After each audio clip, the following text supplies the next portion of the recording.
Shalom, selamat pagi, selamat hari Minggu, selamat datang untuk beribadah bersama di GBI Rahmat Emmanuel, Jemaat Kota Ciputra dan Jemaat Dan Mogot ini. Kita akan segera memulai ibadah kita dan untuk itu kami undang Bapak Ibu dan Saudara sekalian untuk bangkit berdiri.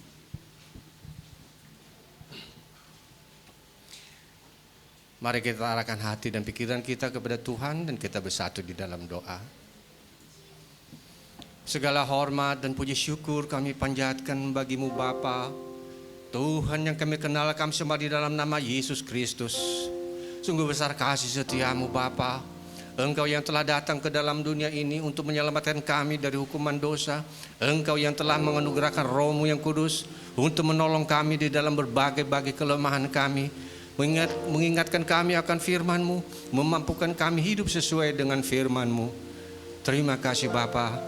Kami mengucap syukur dan berterima kasih juga Bapa, sepanjang minggu ini Engkau telah menyertai kami, melindungi kami, melepaskan kami dari segala kesusahan, mara bahaya dan daripada yang jahat.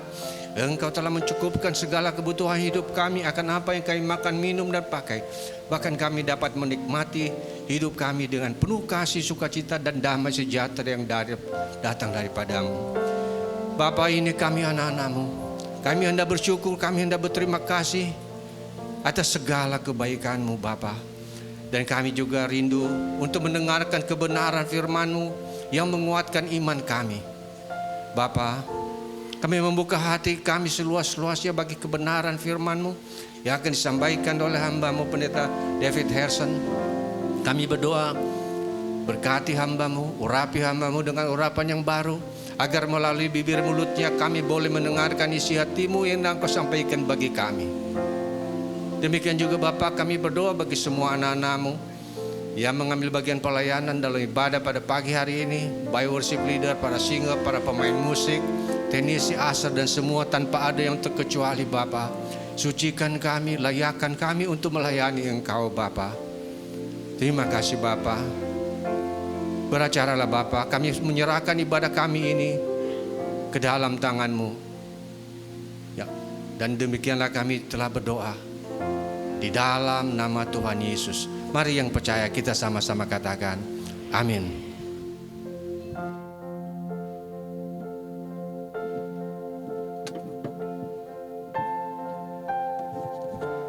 Silakan duduk jemaat Tuhan.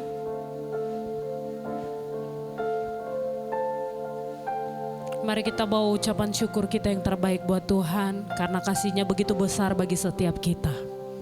Kita mau angkat pujian yang terbaik hanya untuk Tuhan. Haleluya. Kemegahan Raja dalam kemuliaan, bumi pun bersuka, bumi pun bersuka. Dia datang dalam terang,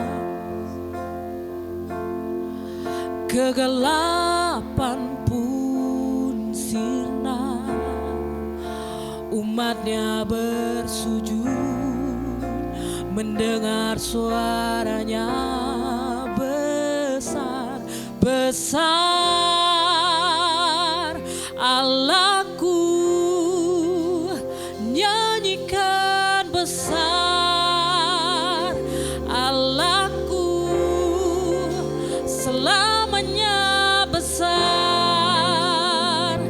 dan ajaib Tuhanku. Kami naikkan pujian kami yang terbaik bagi-Mu ya Tuhan. Kemegahan Raja dalam kemuliaan, bumi pun bersuka, bumi pun bersuka. Kau datang, Dia datang dalam terang, kegelapan pun sirna,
Betapa kami kagum akan kebaikan-Mu. Bapa, kami bersyukur buat kasih-Mu pagi hari ini. Tuhan, terima kasih. Sebelum kami mendengar firman-Mu, setiap anak-anak yang maju di depan, mereka adalah generasi yang Tuhan akan pakai hidup mereka untuk menjadi berkat bagi banyak orang. Bapak Ibu, mari arahkan tangan, mari kita berkati anak-anak kita yang maju di depan. Bapak, dalam nama Yesus berkati mereka Tuhan. Agar hidup mereka senantiasa berjalan sesuai dengan kehendak, kemauan dan rencana Tuhan. Dan kami percaya, tidak peduli siapa mereka, asalkan mereka dekat dengan Engkau, dan mereka ada di hati-Mu, maka Engkau akan pakai mereka untuk menjadi berkat bagi banyak orang. Berkati orang tua mereka, berkati masa depan mereka. Satu hal yang kami percaya, bahwa setiap anak-anak yang mengasihi Tuhan, masa depan yang gilang gemilang menjadi bagian dari milik hidup mereka. Berkati masa depan mereka, berkati sekolah mereka nantinya, berkati apapun pekerjaan ke depan nantinya. Engkau jagai Tuhan, Kau sertai. Sejak dari masa kecil mereka, mereka memilih untuk mereka mengasihi Tuhan. Terima kasih Bapa. Di dalam nama Tuhan Yesus kami ucap syukur dan berdoa. Haleluya. Amin. Puji Tuhan. Beri tepuk tangan buat Tuhan Yesus.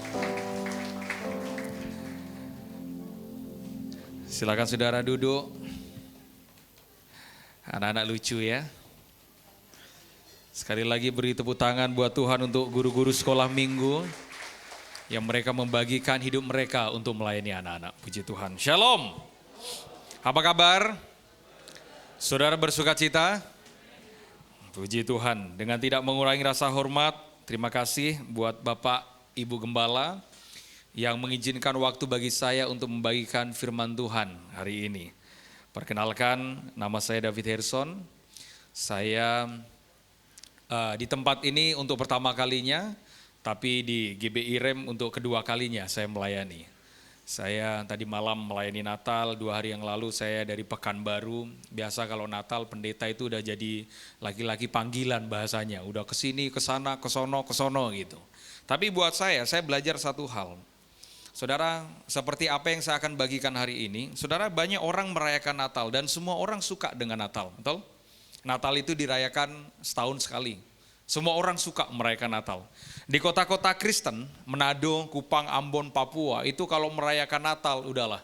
Nggak ada pesta yang paling meriah selain pesta bulan Desember. Saya nggak tahu itu, pokoknya kalau Manado, Kupang, Ambon, Papua, tiba-tiba yang nggak pernah ke gereja, tiba-tiba berhiaskan kekudusan masuk di dalam gereja gitu. Tiba-tiba nyari Tuhan. Nah, saya belajar satu hal, ternyata Natal itu banyak orang cuma sekedar menjadikan Natal itu cuma jadi perayaan. Maaf ya, Natal kalau cuma jadi perayaan tanpa adanya pertobatan, maka Natal tidak akan pernah jadi kehidupan. Saya percaya bahwa Yesus pernah lahir, tapi pertanyaan yang sama, apakah Yesus juga lahir di hati kita? Itu jauh lebih penting loh. Ya, ada banyak orang setiap Desember merayakan Natal, atau bahkan setiap minggu saudara ke gereja. Tapi buat saya sederhana. Kekristenan bahkan ibadah tidak menjamin bahwa hidup saudara berubah. Ada banyak orang tiap minggu ke gereja, tapi hidupnya gak berubah. Cerewet juga tambah cerewet, nampar istri juga nampar istri. Apalagi ngomongin juga maki kanan kiri juga tetap sama. Nah, saya belajar satu hal di dalam pelayanan saya, bahwa tanda orang ketemu Tuhan itu hidupnya berubah. Katakan amin. Tanda orang ketemu Tuhan bukan angkat tangan, bukan nangis-nangis, bukan. Tapi tanda orang benar-benar ketemu Tuhan, hidupnya itu berubah. Harusnya itu yang ada di dalam diri kita. Makanya saudara, yang saya suka adalah kalau saudara belajar tentang silsilah di mana Yesus dilahirkan, yang agak hebatnya begini, bahwa ternyata untuk melahirkan keselamatan bagi umat manusia, Tuhan pakai orang-orang berdosa. Siapa? Salah satunya begini. Kalau saudara baca Matius 1 ayat yang pertama sampai kemudian 13-14, saudara akan temukan bahwa untuk melahirkan sang juru selamat, Tuhan memakai orang-orang berdosa dan tidak sempurna untuk menyatakan kepada dunia yang tidak sempurna itu bisa dipakai oleh Tuhan untuk menyatakan kemuliaannya. Salah satunya begini, Yesus itu lahir dari salah satu keturunan, nama yang pertama yang saya sebut namanya Rahab. Siapa Rahab? Rahab itu pelacur, perempuan sundal.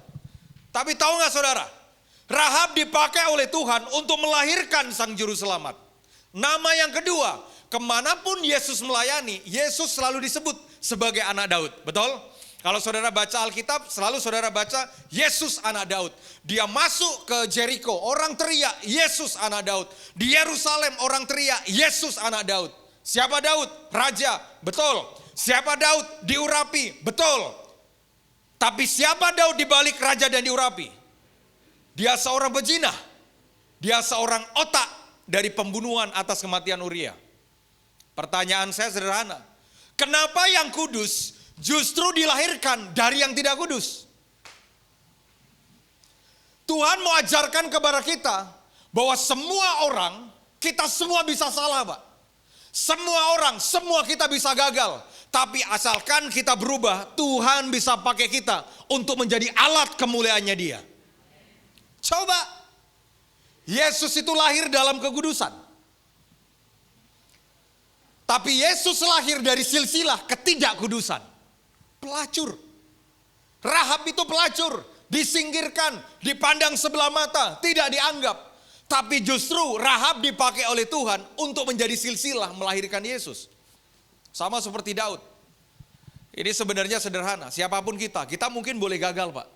Kita mungkin boleh salah. Yang jadi pertanyaannya begini. Kalau kita gagal, mau nggak kita berubah? Kalau kita salah, mau nggak kita berubah? Saya suka dengan Daud. Kenapa Yesus disebut sebagai anak Daud? Daud itu hari itu jadi raja. Sudah pegang tongkat. Jadi otak pembunuhan atas kematian Uria. Tiba-tiba Tuhan utus salah seorang hamba Tuhan. Di dalam Alkitab ada nabi besar, ada nabi kecil. Bahasanya kalau sekarang itu ada pendeta besar, ada pendeta yang kampung lah. Kayak model saya ini, pendeta yang gak terlihat. Tiba-tiba Tuhan bilang sama Nathan, Nathan kamu pergi kepada Daud. Nathan itu hamba Tuhan biasa. Nathan itu hamba Tuhan kecil, nabi kecil. Kalau nabi besar itu banyak, Yesaya, Daniel, siapa lagi, Yeremia itu nabi besar. Tiba-tiba Tuhan suruh kepada Nathan, kamu pergi kepada Daud, kasih tahu sama Daud. Tiba-tiba Nathan datang. Waktu Nathan datang, Daud sudah jadi raja. Tiba-tiba Nathan bilang begini, Raja, ada dua orang gembala. Satu gembala kaya raya, punya ribuan ekor kambing domba. Ada satu gembala yang miskin, yang cuma punya satu ekor kambing domba. Tiba-tiba, gembala yang kaya itu tamak. Dia rampas domba milik gembala yang miskin ini. Dan gembala yang miskin itu dibunuh, dihajar. Sebagai raja, hukuman apa yang paling tepat akan kau berikan kepada gembala yang tamak itu? Waduh, orang kalau sok merasa diurapi ya, langsung menyatakan pembenaran. Dia bilang begini, kalau bahasa saya, tangkap gembala yang tamak, bunuh dia, penggal kepalanya. Tahu gak saudara apa yang Nathan katakan? Kamu tahu gak gembala yang tamak itu siapa? Daud tanya, siapa gembala yang tamak itu? Langsung dia sebut namanya, gembala yang tamak itu, kamu! Tahu gak saudara, apa yang dilakukan oleh Daud? Ini keren. Sebagai raja, mungkin susah untuk terima kritikan. Sebagai raja, mungkin susah untuk terima teguran. Apalagi dia raja pegang tongkat punya mahkota. Yang ini datang Pak, cuma hamba Tuhan kampung, hamba Tuhan kecil, yang gak dianggap. Tapi ketika Nathan tegur Daud, Alkitab mencatat, dengan bersimpuh Daud mengakui kesalahannya. Banyak orang zaman sekarang susah banget ditegur. Zaman sekarang ini susah banget untuk bisa diomongin dengan firman. Tapi Daud sekalipun dia raja, dia tahu dia salah. Tapi ketika Nathan tegur dia, dengan bersimpuh, dia ngaku di hadapan Tuhan, dia bertobat, dia berubah. Makanya saudara baca ayat bilang begini, Tuhan, semua boleh engkau ambil daripadaku, tapi satu saja, jangan pernah engkau ambil rohmu daripadaku. Karena Daud tahu, gak ada gunanya Pak kekayaan, gak ada gunanya tongkat tanpa adanya roh Tuhan. Sorry, saudara datang hari ini, gak ada gunanya musik yang bagus, gak ada gunanya worship leader yang keren, tanpa adanya hadirat Tuhan. Itu Pak yang membedakan ibadah itu jadi kehidupan atau cuma kegiatan. Kayaknya gak bersuka cita nih kayaknya ini. Coba kasih salam kanan kiri, ayo sama-sama berubah. Susah banget orang zaman sekarang. Tahu gak saudara, khotbah yang paling orang suka itu apa? Khotbah 3 langkah supaya kaya. Orang suka. 10 langkah dapat jodoh dari Tuhan. Suka semua tuh. Pelajari dalam Alkitab saudara, di mana Yesus buat mujizat. Ribuan orang datang sama Yesus. Dengan 5 roti 2 ikan, berapa yang kenyang? 5.000. Urusannya di sini kan. Nah ini banyak nih. Banyak orang datang ke Tuhan, urusannya itu cuma di sini. Cuma kenyang. Urusannya apa? Mujizat. Bartimeus buta melihat. Tapi pertanyaan saya, di mana waktu Yesus ada di atas kayu salib? Ada di sana? Enggak ada. Karena mental mereka cuma mental perut. Orang yang cuma datang ke Tuhan, cuma minta tangan Tuhan, tidak akan pernah kenal tentang pribadi Tuhan. Saudara, anak saya itu usia 9 bulan, lucu banget. Saudara kalau mau lihat anak saya, selucu apa lihat aja bapaknya, begitu juga anaknya. Anak saya itu ampun, lucunya ampun, lucu banget itu.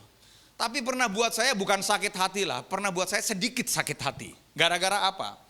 Istri saya itu, jadi istri saya itu sekarang tinggal di Manado. Saya itu setiap bulan bolak-balik Jakarta Manado. Karena saya kantor ada di Jakarta. Nah, istri saya itu bilang gini, sayang belikan mainan gini ya. Pokoknya everything about Bradley lah, nama anak saya itu Bradley. Beli ini ya sayang, oke beli mainan ini, oke beli mainan ini, oke beli mainan ini. Saudara, saya rela kerja keras, cuma beliin mainan, sekalipun mahal saya beliin. Yang penting anak saya happy, gitu. Karena apa? Karena sayang, betul? Nah, saya beliin mainan, itu banyak banget mainan yang saya beliin buat anak saya. Salah satu mainan yang saya beliin buat anak saya itu mainan itu loh, yang dipegang, terus digoyang-goyang bunyi etek. Saya beliin mainan itu. Nah satu kali saya pulang dari kantor, lagi di rumah, saya buka pintu, saya lihat anak saya lagi main sama mainan yang saya kasih, sama mainan yang saya beliin di Jakarta. Nah begitu dia lagi main sama babysitternya, saya panggil anak saya, Bradley, nggak noleh. Bayangin tuh, mainan yang beliin bapaknya yang beliin mainannya. Tiba-tiba karena dia sibuk main, saya panggil Bradley, nggak noleh. Saya panggil kuat lagi, Bradley, sampai babysitter itu susnya bilang ini, itu loh, dedimu pulang, nggak noleh juga. Tuhan itu kayak bicara sesuatu buat saya, Pak. Kayak Tuhan itu ngomong apa? Kamu tahu nggak? Banyak orang Kristen modelnya itu kayak anakmu. Gak punya sesuatu, minta sama Tuhan. Tapi begitu punya, lupa sama yang ngasih. Coba lihat orang Israel. Orang Israel itu mentalnya itu cuma makan minum. Mau tahu buktinya apa? Buktinya begini Pak, sedikit kelaparan mereka bilang sama Musa, Musa kami lapar. Sedikit haus, Musa kami haus. Lupa bahwa isu dalam hidup bukan makan minum.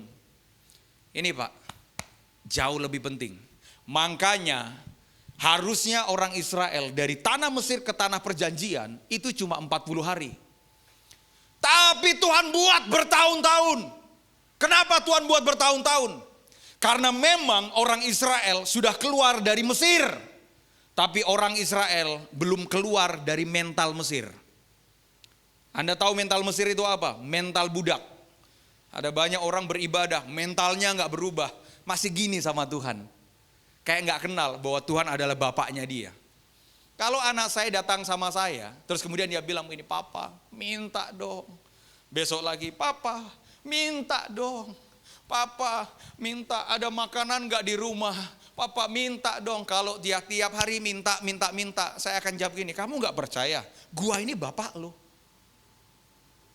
Kayak gak percaya aja, gak usah minta lah, semua rumah, semua fasilitas, semua ini milikmu juga. Nah banyak orang kayak gitu ya. Tapi di sini gak ada yang ngaku gitu kira-kira. Mari kita buka Alkitab kita, saya beri judul khotbah saya dengan sangat sederhana, judulnya adalah perubahan hidup. Karena memang penting Pak, ibadah itu harus membuat hidup berubah, katakan amin. Nah sedikit tentang masalah Natal, saya akan berbagi tentang Natal. Karena banyak orang yang merayakan Natal dengan cara yang salah. Maaf ya, Natal bukan perayaan, tapi Natal itu kehidupan. Buktinya apa? Buktinya adalah kita akan belajar dari orang-orang ini. Siapa orang-orang ini? Mari buka Matius pasal yang kedua, ayat yang pertama. Yang bersuka cita katakan amin. Matius 2 ayat yang pertama. Alkitab bilang begini saudara, mari kita baca sama-sama 1, 2, 3. Sesudah Yesus dilahirkan di Bethlehem. Sebentar. Kalau saudara lihat di depan, Yesus itu lahir di Bethlehem, bukan di Yerusalem. Bethlehem itu hari itu bagian dari Israel.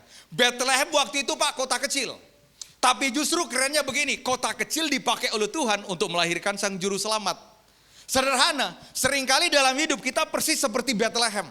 Kita mungkin masih Bethlehem, kota kecil, Pak, pekerjaan saya masih kecil, apalagi, Pak, ekonomi saya masih kecil, Pak, apalagi, Pak, rumah saya masih kecil, Pak, saya dari kampung kecil. Seringkali dalam hidup kita diperhadapkan pada kenyataan seperti Bethlehem. Bethlehem hari itu nggak ada satupun yang lihat Bethlehem. Orang suka dengan Yerusalem, tapi nggak banyak orang suka dengan Bethlehem. Why? Kota kecil. Tapi tahukah saudara, di Alkitab justru yang terkecil di hadapan Tuhan jadi terbesar. Aduh. Makanya kalau ada orang nih nganggep dirinya yang paling terbesar, udah di hadapan Tuhan, Tuhan itu punya aturan yang terbalik. Barang siapa yang merasa layak malah nggak dilayakkan. Tapi barang siapa yang tidak merasa layak malah dilayakkan sama Tuhan. Barang siapa yang merasa rendah justru ditinggikan. Tapi yang merasa tinggi justru direndahkan. Nah, Bethlehem itu small city, kota kecil, gak terlihat. Makanya hati-hati ya, hati-hati dengan perkara kecil. Alkitab bilang begini Pak, barang siapa setia dalam perkara kecil, dia cakap dalam perkara besar. Kita suka dengan perkara besar. Kita suka dengan hal-hal besar. Saudara lupa, hal besar itu muncul karena ada perkara yang kecil. Nah, banyak orang jatuhnya itu gini Pak, perkara-perkara yang kecil. Oke. Jatuhnya Daud itu apa sih?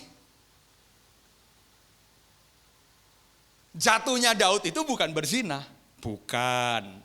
Itu dampak dari kejatuhannya dia berzina. Tahu nggak saudara? Dosanya Daud apa? Penguasaan dirinya udah gak ada. Makanya buah roh yang paling terakhir itu keren. Penguasaan diri. Loh, apa yang salah sih sama Daud? Gini, sementara musim berperang, dia gak berperang. Betul? Maka dia naik ke atas, ngelihat-ngelihat. Kan gak sengaja dia ngelihat ada orang mandi.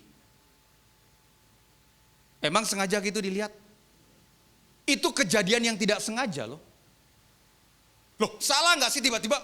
Kok ada orang mandi? Yang salah adalah penguasaan diri.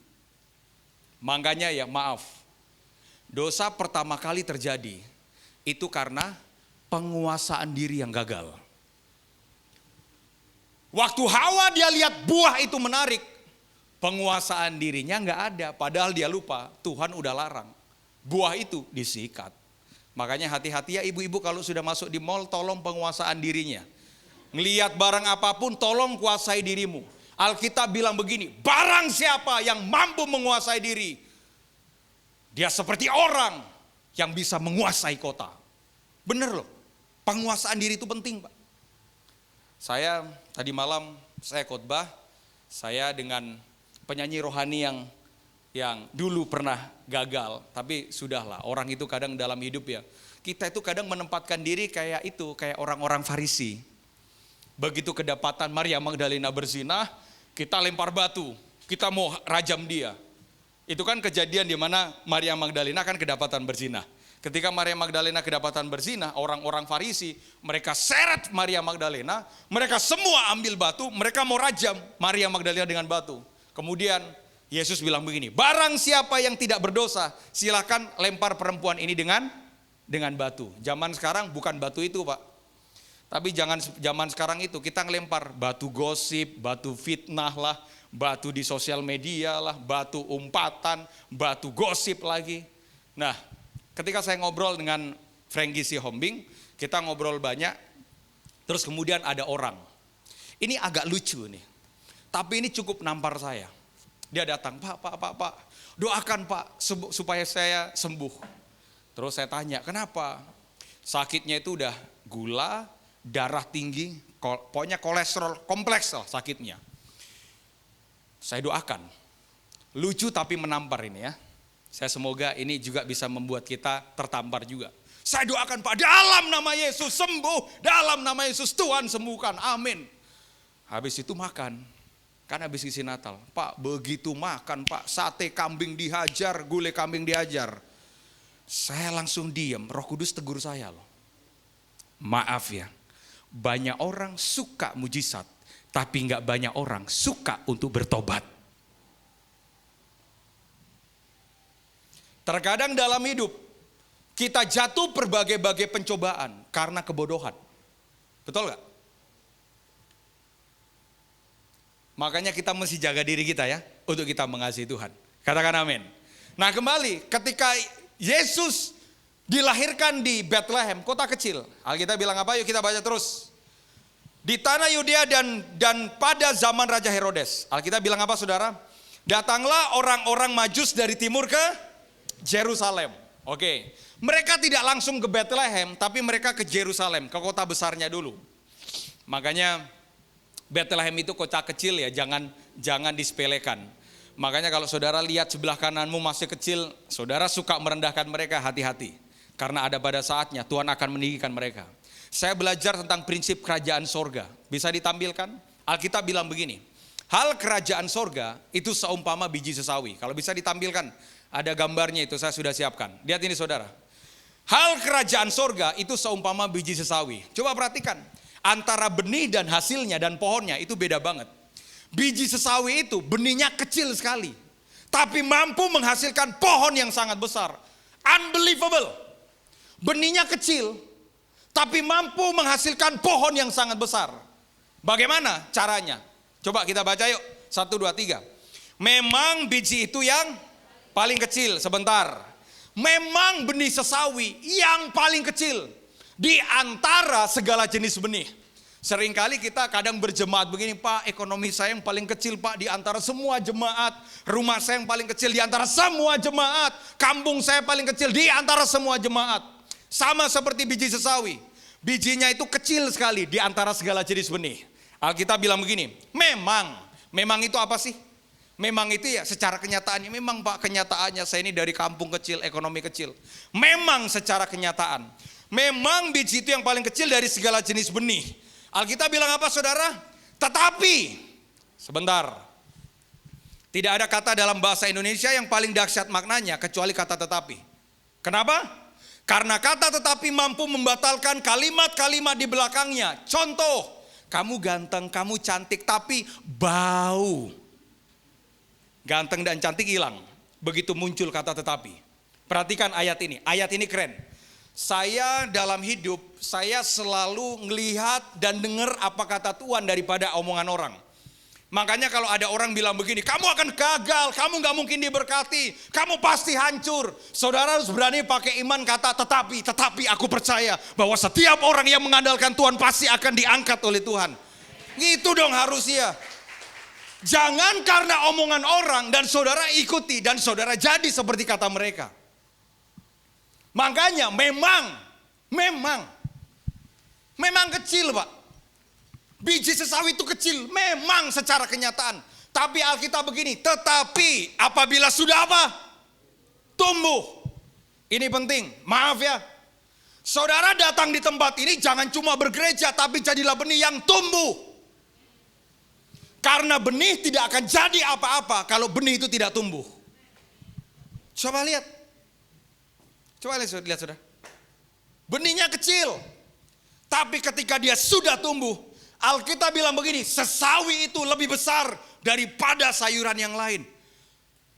Sederhana kok dalam hidup. Sekalipun kita kecil, kalau saudara tumbuh dalam hadirat Tuhan, Tuhan bisa pakai hidup saudara jadi besar. Masalahnya gini, bertumbuh enggak? Halo? Ada loh orang bertahun-tahun ke gereja enggak bertumbuh juga rohaninya? Ada orang juga tiap tahun ke gereja, tiap minggu ke gereja, enggak bertumbuh juga pengenalannya akan Tuhan. Makanya saya enggak peduli jenis apa tanah itu, saya peduli yang penting gini, benihnya tumbuh. Halo? Makanya Pak, tidak ada benih yang paling keren selain benih firman. Setiap saudara dengar benih firman, gini, kenapa manusia diciptakan dari tanah? Karena tanah itu salah satu unsur yang bisa memberikan kehidupan atas kehidupan benih. Makanya kalau saudara terima firman, percaya firman itu bertumbuh di dalam hati saudara. Gak usah dengerin omongan orang yang membuat saudara tidak bertumbuh. Karena pada faktanya, kalau benih itu ditanam, nih ya, ini tanah nih. Kalau benih itu mau tumbuh, benih itu nggak bisa di atas tanah. Benih itu nggak bisa di permukaan. Saudara tidak akan pernah bertumbuh rohanimu kalau saudara imannya di permukaan. Makanya perlu iman di dalam kedalaman. Nah seringkali ketika saudara mau bertumbuh, benih itu, tanah itu mesti digali, betul nggak? Ketika tanah digali, benih saudara ditanam, baru ditutup lagi.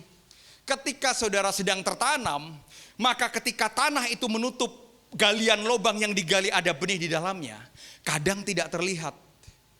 Betul saudara? Kayak misalkan ini tanah, saya tanam benih durian. Ketika saya tanam benih durian, saya tutup lagi, nggak kelihatan. Seringkali dalam hidup kita mau yang langsung muncul, saya mau kelihatan, enggak. Karena yang penting dalam sebuah pertumbuhan benih, bukan pada daunnya, tapi pada akarnya. Masuk di dalam yang nggak kelihatan untuk membuat akar saudara kuat. Dan biasanya, kalau benih sudah di dalam, ketutup dengan tanah, ada orang yang datang lewat tanah kita. Karena dia nggak tahu benih itu ada di dalam, dia injek-injek, padahal ada benih di dalam. Injek-injekannya dengan tari-tarian lagi gitu kan. Ada orang yang kemudian kita susah lagi hancur dekat sama Tuhan. Orang seneng banget Pak nginjek-injek kita. Nggak apa-apa, nggak usah dibalas. Dan minta maaf kalau saudara benih unggul, saudara perlu pupuk. Tidak ada pupuk yang terbaik selain sampah dan kotoran. Karena sampah dan kotoran akan menjadi pupuk yang sangat menyuburkan buat saudara. Makanya kalau saudara dilempar sampah dan kotoran, nggak usah dibalas sayang. Itu makanan yang tepat buat pertumbuhan benihmu. Kok nggak kelihatan? Nggak apa-apa. Emang kenapa? Kok nggak muncul? Nggak apa-apa. Karena proses pertumbuhan itu nggak instan. Justru ketika tidak muncul, hati-hati. Akarnya sedang kuat. Makanya banyak orang ya, dia disimpan gitu sama Tuhan. Tuhan ayo dong promosikan aku udah pokoknya gue ngelihat itu kayak Tuhan harus aku. Pak, Tuhan itu punya waktu. Tahu gak saudara? Daud diurapi jadi raja. Dia langsung jadi raja? Enggak. Dia harus ketemu dulu sama Goliat. Udah menang nih sama Goliat, udah menang. Langsung jadi raja? Enggak. Dia harus menang atas mertuanya, Saul. Dalam hidup itu ada proses. Dan setiap proses untuk membuat saudara progres. Makanya jangan sepelekan yang kecil. Jangan sepelekan yang kecil. Makanya kalau saudara main musik yang gak kelihatan. Tuh tadi ada yang gak kelihatan. Tuh di depan tuh, itu ngapain tuh? Itu yang gak kelihatan, ngapain? Jaga apa? Multimedia. Tuh, yang gak kelihatan itu. Jangan-jangan mata Tuhan lebih ke sana daripada ke sini. Serius. Karena terkadang yang tidak kelihatan tidak diperhitungkan. Gak apa-apa, gak diperhitungkan manusia. Tapi kalau Tuhan sudah memperhitungkan, hati-hati. Sekali dia beri, sekali dia diberkati, terkaget-kaget saudara ntar. Ya. Makanya jangan sepelekan Bethlehem ya. Apa sih Bethlehem dalam hidup saudara? Gini. Bethlehem itu kota kecil, tapi di sana ada Yusuf dan Maria. Makanya gini ya, perayaan Natal yang terbaik apa? Ketika mama papa ada sama-sama. Tahu nggak saudara kenapa Tuhan pakai Yusuf? Karena Alkitab mencatat dengan jelas Yusuf itu orang yang tulus hatinya. Coba bukakan, saya udah siapin kok klipnya. Coba bukan, tuh lihat, nih keluarga Yesus nih. Coba lihat nih. Yusuf itu Matius 1 ayat 19. Karena Yusuf suaminya seorang yang tulus hati. Ini Yusuf ini orang yang tulus. Makanya ketulusan pada akhirnya akan membawamu pada berkat Tuhan. Kadang Pak orang tulus itu disakiti, dilukai. Padahal kita tulus itu. Pak saya udah baik ya Pak ya. Kenapa kok disakiti? Enggak. Aku izinkan untuk kamu disakiti. Pak kenapa ya saya diproses lagi? Enggak. Aku izinkan kamu diproses. Aku izinkan kamu dihabisi. Seringkali dalam hidup untuk jadi orang tulus itu gak mudah. Gak mudah. Tahu gak saudara? Ketulusan itu hubungannya di mana? Di sini Pak. Ketulusan itu hubungannya di sini. Oke. Kalau saudara punya teman yang menjengkelkan, itu selalu mengubah sukacita saudara. Betul ya? Saya mau cerita dikit ya, Ini saudara bersukacita nggak sih? Kayaknya sedih semua nih kayaknya. Saya mau cerita sedikit. Saudara, beberapa tahun yang lalu saya diundang khotbah di salah satu daerah.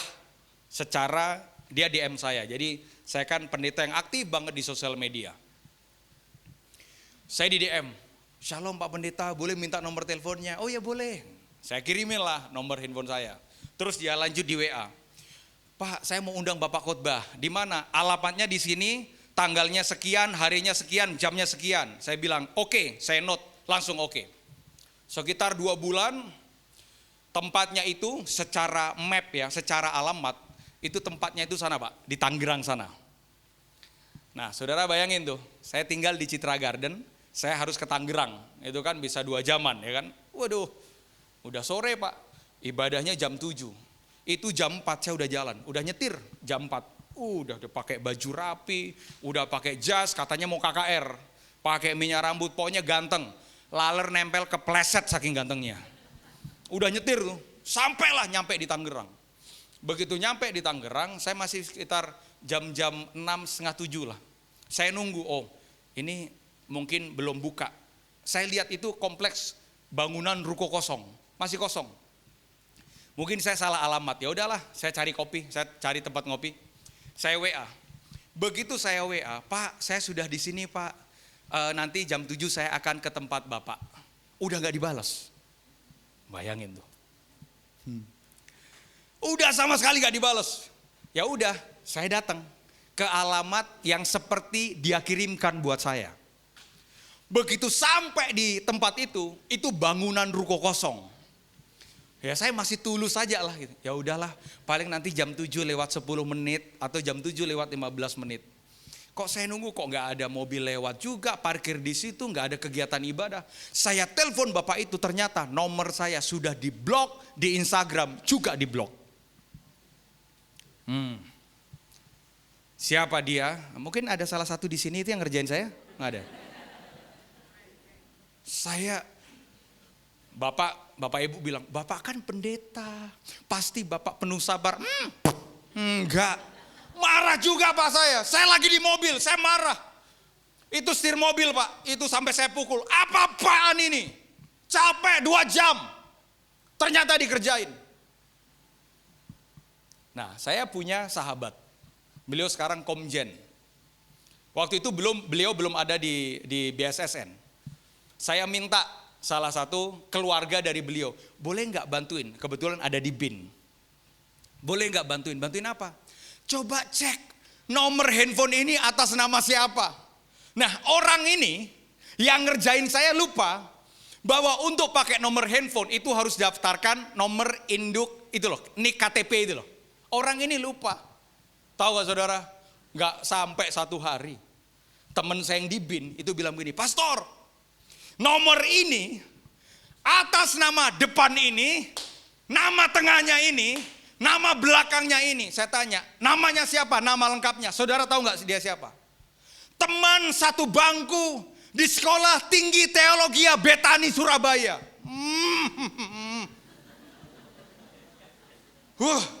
Itu Pak, pengen saya suntik pantatnya. Tahu gak saudara? Tiba-tiba Tuhan bilang apa? Kalau kamu disakiti kamu balas. Gak ada bedanya kamu dengan orang lain. Oh iya Tuhan. Datanglah saya pelayanan Pak. Tuhan suruh saya apa? Ajak dia supaya gak terlalu kentara. Telepon temanmu yang juga satu dulu kalian sekolah sama-sama. Ajak dia makan bareng. Pak, makan bareng Pak kita Pak. Tahu nggak? Itu persis saya pengen taruh sianida Pak di dalam makanan itu. Itu lihat wajahnya tuh, modelmu ya. Tapi tahu nggak Tuhan? Enggak, kamu harus mengasihi. Susahnya itu kalau ada Roh Kudus sih kayak begini nih. Tuh, Pernah nggak saudara jengkel banget sama orang, gua hajar ya, tiba-tiba Roh Kudus ingat tampar pipi kanan beri pipi kiri gitu kan? Itu kan? Kayak saya gini, saya waktu lihat dia makan saya gini, kayak saya ngedil sama Tuhan, Tuhan boleh nggak gua tonjok dulu habis itu gua minta ampun. Tuhan bilang enggak. Nih susahnya sama Roh Kudus itu gini. Saya makan sama dia, tahu nggak saudara? Itu pas minggu sore jam 4 atau jam 5, padahal paginya saya habis khotbah. Tuhan suruh saya, Pak, itu persembahan yang dikasih ke gereja. Roh Kudus itu bilang gini, ambil kasih buat dia. Gue sampai bilang gini, nggak salah loh Tuhan. Ayo dong. Ya gue kasih tamparan dulu boleh nggak? Enggak. Saudara tahu nggak? Sampai hari ini dia nggak tahu. Ya kecuali saudara bocor mulut juga nih, makanya dia tahu. Enggak. Sampai hari ini dia nggak tahu. Ya mungkin dia cek-cek video khotbah saya, oh ternyata dia udah tahu ya. Enggak. Saudara, tahu nggak saudara? Ketulusan itu yang akan membawa saudara pada berkat Tuhan. Tahu nggak? Even Yesus tahu Pak, bahwa Yudas mau jual dia. Benar ya? Masih diajak makan sama Yesus. Keren nggak? Itu Pak bedanya Kristen sama yang lain. Itu bedanya Kristen sama yang lain. Kalau saudara ditampar, saudara balas tonjok, saudara nggak ada bedanya. Itu yang membedakan. Makanya hiduplah dalam ketulusan. Sama seperti Yusuf, orang tulus. Kalau Maria, keren Maria. Maria itu perempuan kepada seorang perawan. Perawan itu menjaga kekudusan. Hidupnya itu jaga kekudusan. Maaf ya ibu-ibu. Jaga kekudusan mulutmu. Itu jauh lebih penting daripada penampilanmu. Salah khotbah lagi nih kelihatannya saya. Maaf ya, sorry. Ibu-ibu kekudusanmu gak kelihatan yang begini-begini di gereja. Enggak.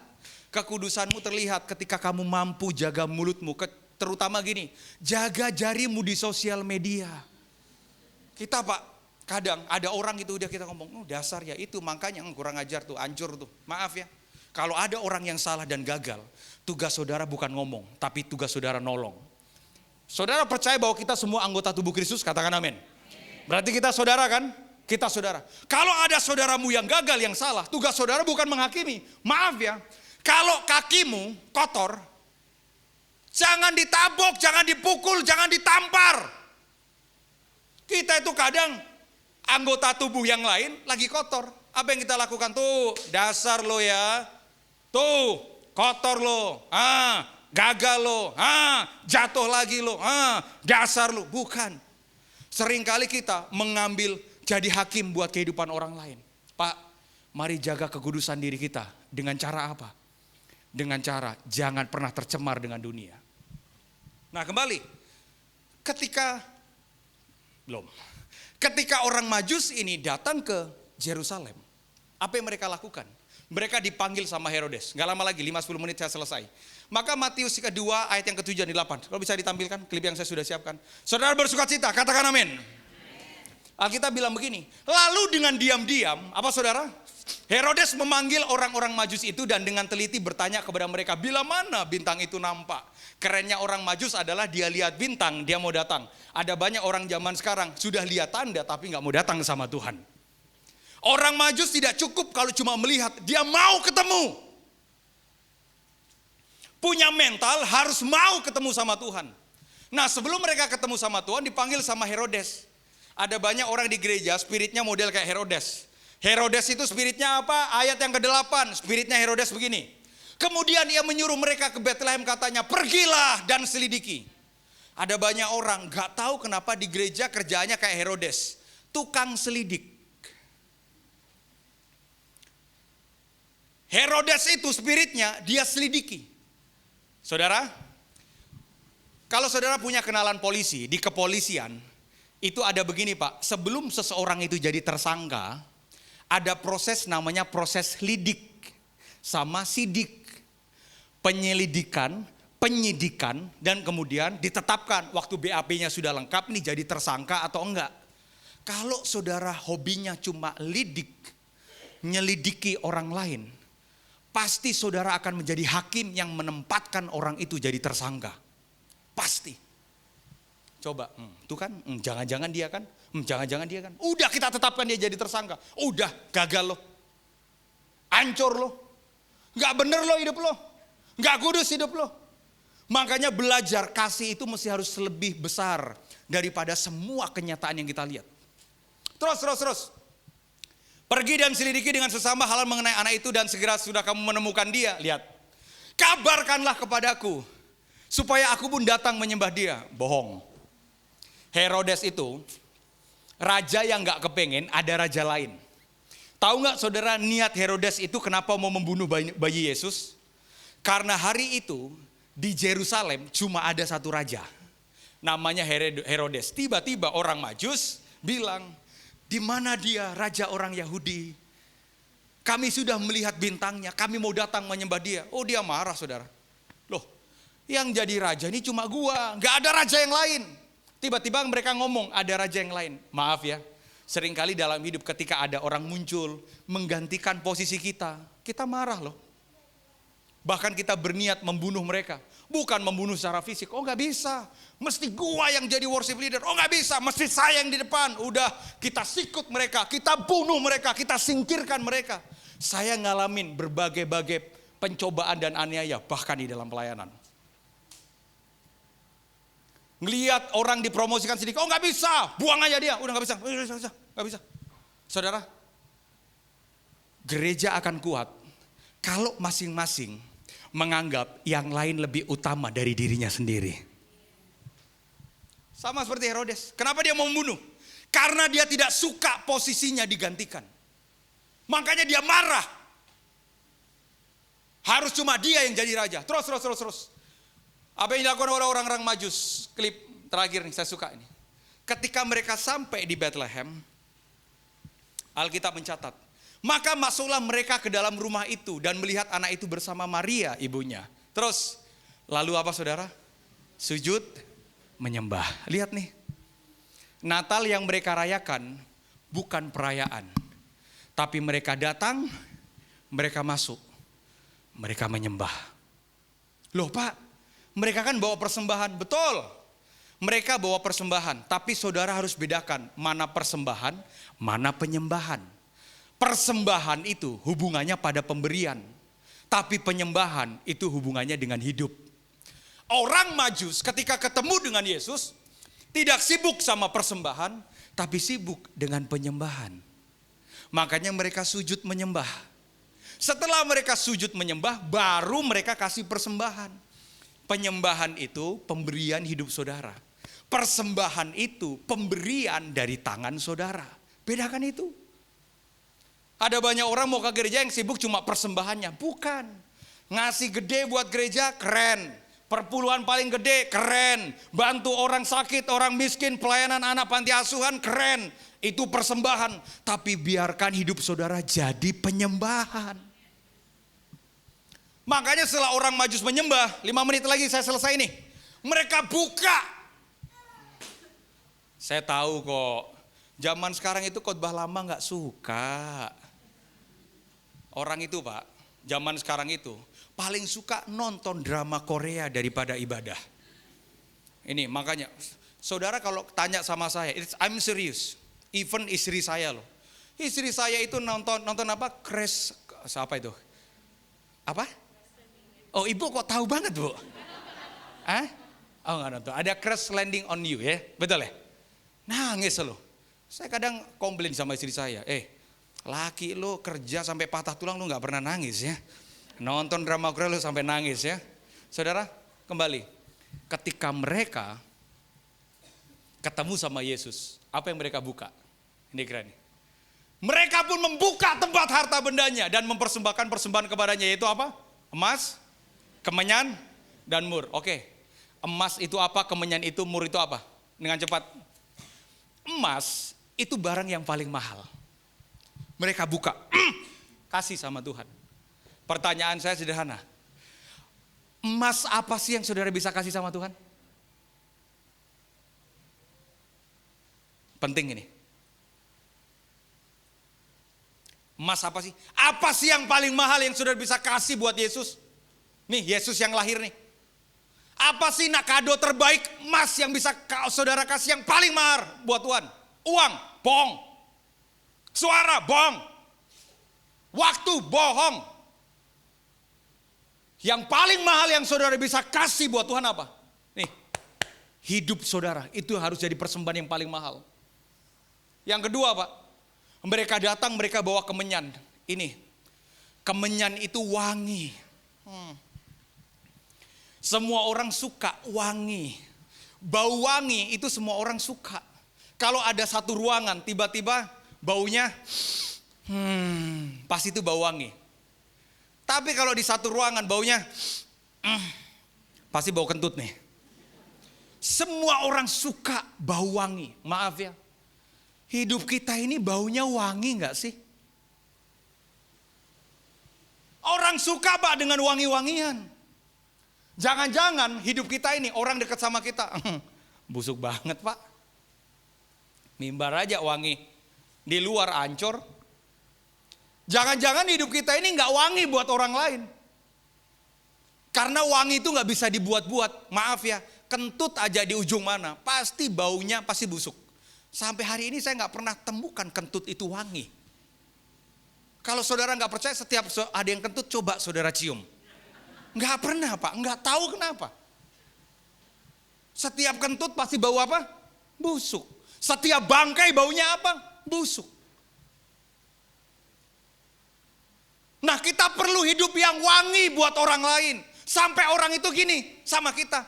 Gak tahu kenapa kalau aku dekat sama kamu aku ngerasa damai dan sukacita. Harusnya gitu. Jangan-jangan kita gak kasih bau yang wangi. Penyembahan kita gak wangi gitu sama Tuhan. Harusnya gini ya, kalau kita datang sama Tuhan, Tuhan aku mau kasih persembahan yang terbaik nih. Tuhan hari ini hari Minggu aku mau datang ke rumah Tuhan. Kita kasih yang terbaik. Tuhan itu kayak mencium penyembahan kita. Aku suka nih. Aku suka sama penyembahan ini. Aku suka sama hati ini. Tuhan, tapi gue lagi hancur Tuhan. Lagi sakit Tuhan. Belum sehat Tuhan. Enggak. Justru ketika kamu tidak berdaya, kamu menyembah aku dari ketidakberdayaanmu. Aku suka. Karena itu yang membedakan engkau dengan orang lain. Yang ketiga, orang Majus dia bawa mur. Mur itu untuk apa?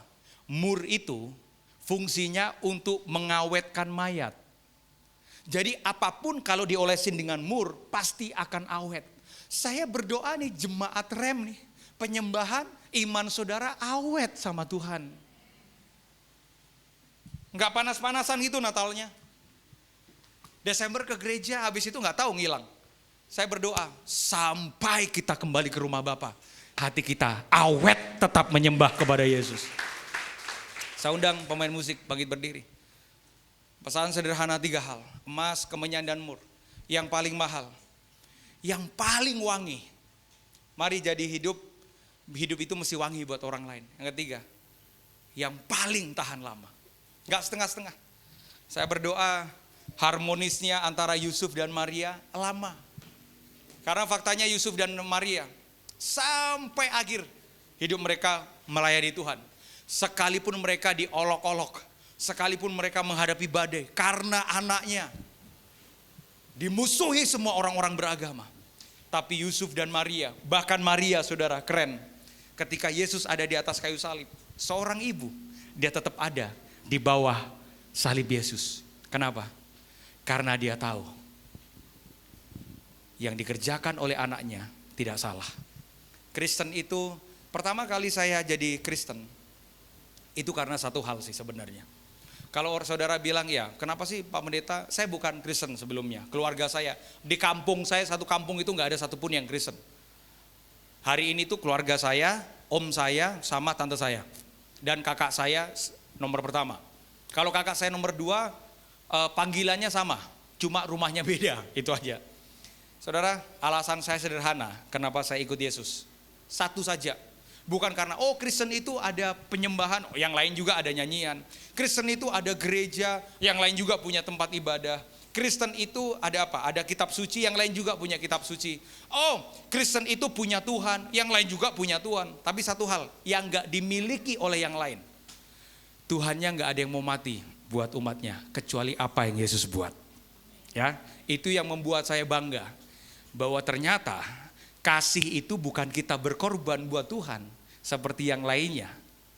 Makanya kalau saudara adalah yang aneh-aneh lah, mereka itu pokoknya mesti berkorban lah. Enggak. Tapi justru dia yang berkorban buat kita. Tepuk tangan buat Tuhan Yesus. Saya undang saudara bangkit berdiri. Izinkan saya berdoa bagi siapapun yang saudara mau memberikan yang terbaik. Sama seperti orang-orang Majus.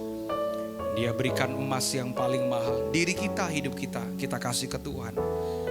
Kita mau mempersembahkan hidup kita sebagai persembahan yang wangi buat Tuhan dan buat orang lain.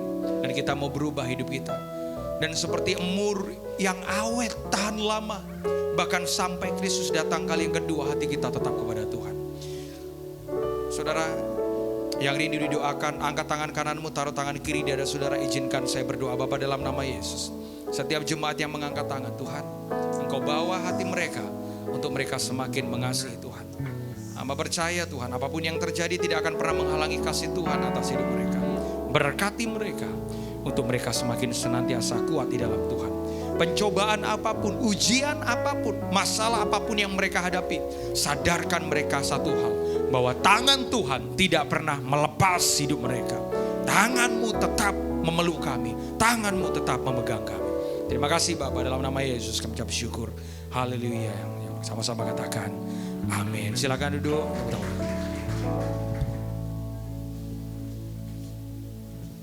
Puji nama Tuhan, setiap kita diberkati. Amin. Haleluya. Tiba saatnya kita memberikan persembahan untuk pelayanan di gereja kita di tempat ini. Adakah yang belum mendapatkan amplop persembahan? Boleh angkat tangan. Oke, silakan.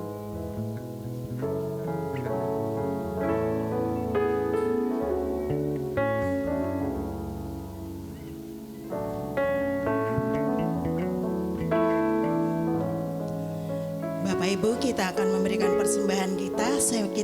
Saya minta biarlah amplop-amplop kita angkat tinggi di hadapan Tuhan.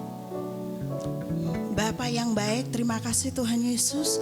Untuk siang hari ini kami bersyukur untuk ibadah yang sudah berlangsung. Kami percaya umat-Mu sudah diberkati Tuhan.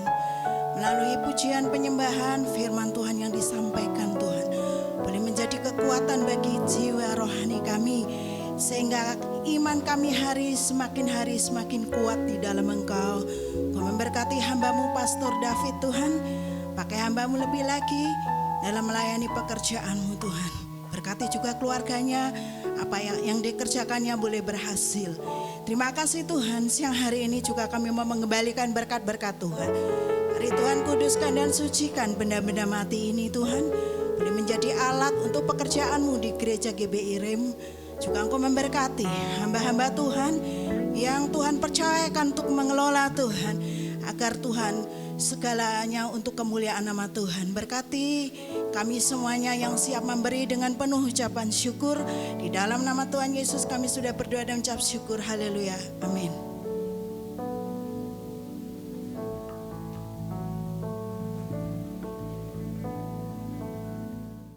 Bapak Ibu, saudara-saudara sekalian, sebelum kita mengakhiri ibadah kita, dan mari kita bersatu dalam doa mengakhiri ibadah kita pada pagi hari ini. Bapa di surga, kembali kami berterima kasih kepadamu Tuhan atas kesempatan yang telah Engkau berikan kepada kami untuk memuji-muji dan memuliakan Engkau Tuhan. Dan kami juga berterima kasih atas firman-Mu yang telah kami dengarkan pada pagi hari ini Tuhan, yang begitu menguatkan iman kami. Kami berterima kasih Tuhan. Dan kami berdoa bagi hamba-Mu Pendeta David Herson Tuhan. Biarlah Tuhan yang memberkati kehidupannya juga, memberkati keluarganya dan pelayanannya Tuhan. Engkau menggunakannya dan menempatkan dia di mana Tuhan berkenan kepada hamba-Mu ini. Terima kasih Bapa. Kami berdoa bagi anak-anak-Mu yang telah datang pada siang hari ini, kiranya berkat-Mu mengalir bagi semuanya tanpa terkecuali Tuhan. Kami berdoa bagi suami, istri mereka, anak-anak mereka, usaha mereka, semua Tuhan berkati. Terima kasih Bapa, dan tiba saatnya kami mengangkat kedua belah tangan kami untuk menerima berkat-Mu. Kiranya kasih, sukacita dan damai sejahtera dari Allah Bapa dan dari anaknya Yesus Kristus Tuhan kita, dan di dalam persekutuan dengan Roh Kudus menyertai kita mulai saat ini sampai selama-lamanya. Haleluya. Amin. Selamat hari Minggu.